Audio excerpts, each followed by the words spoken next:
अस्सलाम वालेकुम, नमस्कार दोस्तों, अगर आप भी अपनी कोई स्टोरी भेजना चाहो मुझे तो इस व्हाट्सअप नंबर पे भेज सकते हो। तो चलते हैं आज की कहानी की तरफ। दोस्तों, आज की कहानी हैदराबाद की है। हैदराबाद में एक वीआईपी कॉलोनी है, पॉश इलाका है जिसका नाम कुंदन बाग है। जो ये इलाका है यहाँ काफ़ी अमीर लोग रहते हैं। तो एक चोर की नज़र एक 2 मंजिला मकान पर पड़ी। वो घर उसे काफ़ी सुनसान लगा। वो कुछ दिनों तक उस घर पे नज़र बनाए रखता है। उसे मालूम था यहाँ अमीर लोग रहते हैं, इस घर से काफ़ी पैसा और ज्वेलरी वगैरह हाथ आ सकता है। तो इसी उम्मीद में ये चोर एक रात मौका पाकर अंधेरे में छुपता हुआ इस घर में खिड़की से घुस गया। जब वो घर में घुसा तो उस घर में कहीं लाइट ऑफ थी और कहीं ऑन थी। तो चोर को लगा कि इस घर में शायद कुछ लोग जाग रहे हैं। तो ये बड़े आराम आराम से उस घर में कुछ कीमती सामान ढूंढने लगा। सामान ढूंढते ढूंढते वो एक कमरे में पहुंचा जहाँ उसे बहुत बदबू महसूस हुई। तो अपनी नाक पर रुमाल रख के वो उस कमरे में घुसा। कमरे में घुसते ही उसने देखा कि वहाँ 3 लोग लेटे हैं।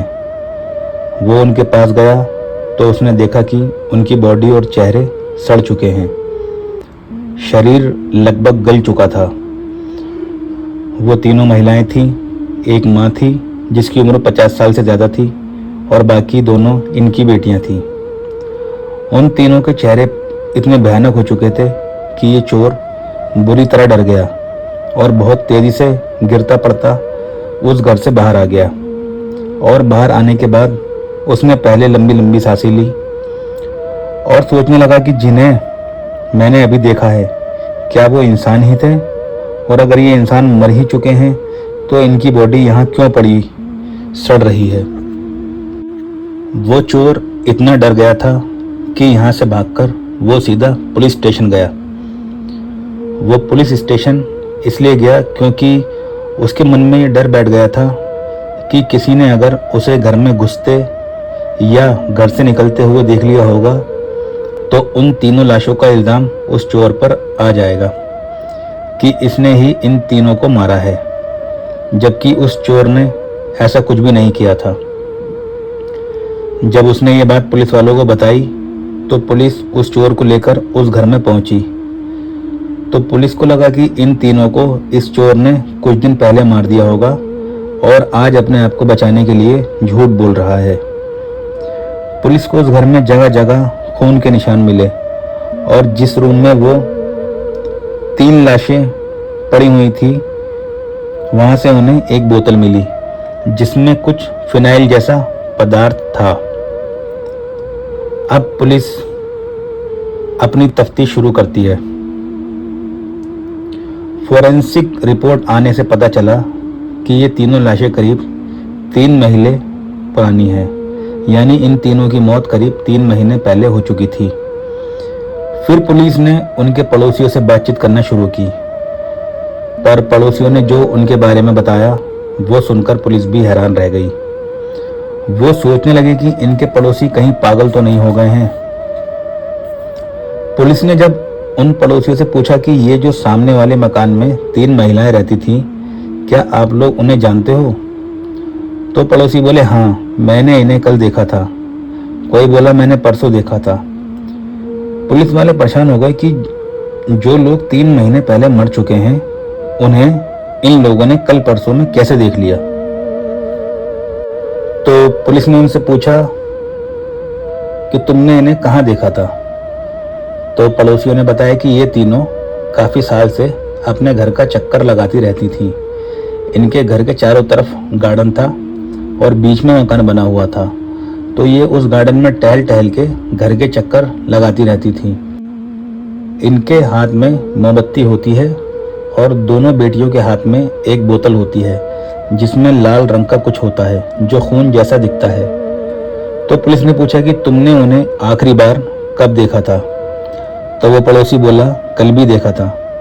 अब पुलिस वालों के दिमाग में एक बात आने लगी कि ये लोग इस मकान को हॉन्टेड बताकर इस प्रॉपर्टी का रेट तो नहीं गिराना चाहते कि बाद में कम पैसों में खरीद लें। फिर पुलिस वालों ने सोचा कि दूसरे पड़ोसियों से बात की जाए। तो जब दूसरे पड़ोसियों से बात की तो वो और अजीब बातें बताने लगे कि हम तो उन्हें रोज़ देखते हैं, कल परसों भी देखा था। इनके पास जो गाड़ी है ये उस गाड़ी में बैठकर घर का कूड़ा फेंकने जाया करते थे और तीनों माँ बेटियाँ साथ ही जाते थे। अब पुलिस वाले इन सब बातों से बहुत परेशान हो गए।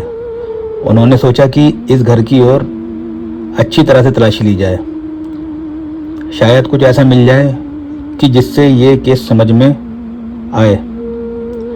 जब पुलिस ने घर की अच्छे से तलाशी ली तो उस घर में जादू टोने से जुड़ी किताबें मिली। बड़ी अजीब अजीब चीज़ें मिली जिनका उपयोग टोने टोटके में किया जाता है, जैसे कोई गुड़िया में काफ़ी सारी पिनें चुभी हुई हैं। इस तरह की काफ़ी ज़्यादा चीज़ें मिली। भूत प्रेत से जुड़ी लगभग 130 किताबें मिली। यानी ये लोग काफ़ी दिल लगा के ये लोग उस प्रेत की दुनिया तक या तो पहुंच चुके थे या पहुंचने वाले थे। अब पुलिस को ये यकीन हो गया कि इन तीनों महिलाओं की मानसिक स्थिति शायद ठीक ना हो। पुलिस को इस महिला जो कि इन दोनों लड़कियों की माँ थी उसके बारे में उसके रिश्तेदारों से पता चला कि उस महिला की मानसिक स्थिति इतनी ज़्यादा ख़राब थी कि बैठे बैठे न जाने किससे बातें करती थी। रात के 2 बजे घर के बाहर चक्कर लगाना, हाथ में मोमबत्ती होती है और दोनों बेटियों के हाथ में खून जैसी बोतल होती है। पुलिस को जब ये बातें समझ नहीं आई तो उस चोर को कुछ वक्त बाद छोड़ दिया गया। इसके करीब 6 महीने बाद उन तीनों महिलाओं को एक पड़ोसी ने घर में फिर घूमते हुए देखा। तो वो अगले दिन फिर पुलिस स्टेशन पहुंचा और बोला, मैंने कल फिर उन तीनों महिलाओं को उस घर में घूमते हुए देखा है। पुलिस वाले इन बातों से परेशान होने लगे थे। उन्होंने कहा 6 महीने पहले उनका अंतिम संस्कार हो चुका है, वो अब नज़र कैसे आ सकती हैं। अब इस तरह की बातों से लोगों को ऐसा लगने लगा कि इस घर में भूत प्रेतों का साया है। इस घर में इन तीनों महिलाओं की आत्माएं घूमती हैं। धीरे धीरे इस मकान के बारे में लोगों को पता लगता रहा और दूर दूर से लोग इस मकान को देखने आने लगे। इस मकान के बारे में आर्टिकल छपने लगे। सोशल मीडिया के लोग जो हॉन्टेड जगहों पर जाते हैं वो रातों को इस घर में जाने लगे। कुछ लोग दिन में आने लगे, जिसकी वजह से पड़ोसी परेशान होने लगे। तो उन्होंने पुलिस में शिकायत की कि यहाँ काफ़ी लोग आते हैं, घर में घुसते हैं, वीडियो बनाते हैं, शोर मचाते हैं, जिससे हमें परेशानी होती है। आप उन लोगों को वहाँ जाने से रोकिए। तो पुलिस ने वहाँ कुछ बैरिकेड लगा दिए, जिसकी वजह से लोगों का वहाँ आना बंद हुआ। पुलिस ने उस मकान का दरवाज़ा भी बाहर से बंद कर दिया था। अब करीब 1 साल बाद एक लड़का पुलिस स्टेशन पहुंचा और उसने बताया कि वो और उसका दोस्त उस मकान के पास गए थे और उसने उन तीनों महिलाओं को देखा है। पुलिस वालों ने जब उन महिलाओं की लाशों का अंतिम संस्कार कराया था उस वक्त उनके चेहरे पे बहुत निशान आ चुके थे। कई जगह कीड़े चल रहे थे। तो पुलिस वालों ने उस लड़के से उन महिलाओं का चेहरा पूछा कि वो दिखने में कैसी थी। तब उस लड़के ने हर बात बताई कि चेहरा गला हुआ था, चेहरे पर कई जगह गड्ढे हो चुके थे। वो महिला जो इस घर में रहती थी वो बहुत तेज़ी से इन दोनों लड़कों की तरफ आई, जिसकी वजह से ये दोनों वहाँ से बहुत बुरी तरह डर के भागे थे। फिर जब इस लड़के ने दूर से देखा तो वो महिला अपना दरवाज़ा बंद करके अंदर चली गई थी। पुलिस को इस लड़के की बात पर यकीन तो नहीं हुआ, पर फिर भी वो लोग इस लड़के को लेकर इस मकान को चेक करने चले आए। पुलिस वाले हैरान रह गए जब उन्होंने देखा कि दरवाज़ा सच में अंदर से बंद है। एक कांस्टेबल को कहा गया कि खिड़की से अंदर जाकर अंदर से दरवाज़ा खोल दो, लेकिन खिड़की भी अंदर से बंद थी। अब ये सवाल उठा कि दरवाज़ा और खिड़की अंदर से बंद कैसे हुई। ये लड़का बोला, सर मैं अब जा रहा हूँ, मुझे यहाँ डर लग रहा है। वो लड़का चला गया। फिर पुलिस को लगा कि कहीं लोग फिर से डरना शुरू ना कर दें। तो हर शाम को पुलिस की जीप उस मकान के बाहर खड़ी कर दी जाती थी कि लोगों में डर ना रहे।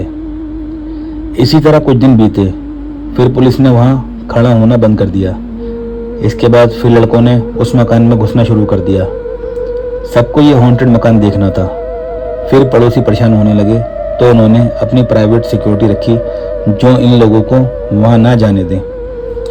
दोस्तों, आज भी वो मकान कुंदन बाग में मौजूद है और कई लोग उन तीनों महिलाओं को देखने का दावा करते हैं और सोशल मीडिया से जुड़े लोग कैमरा वगैरह लेकर उस मकान में जाते रहते हैं। जिनको ये होता है कि भूत नहीं होते, ये नहीं होते, वो अब दिखाने के लिए अपने चले जाते हैं या कुछ भूत को ढूंढने के लिए चले जाते हैं। तो दोस्तों, ये थी आज की कहानी। अगर अच्छी लगी हो तो चैनल को सब्सक्राइब करें, वीडियो को लाइक करें, शेयर करें।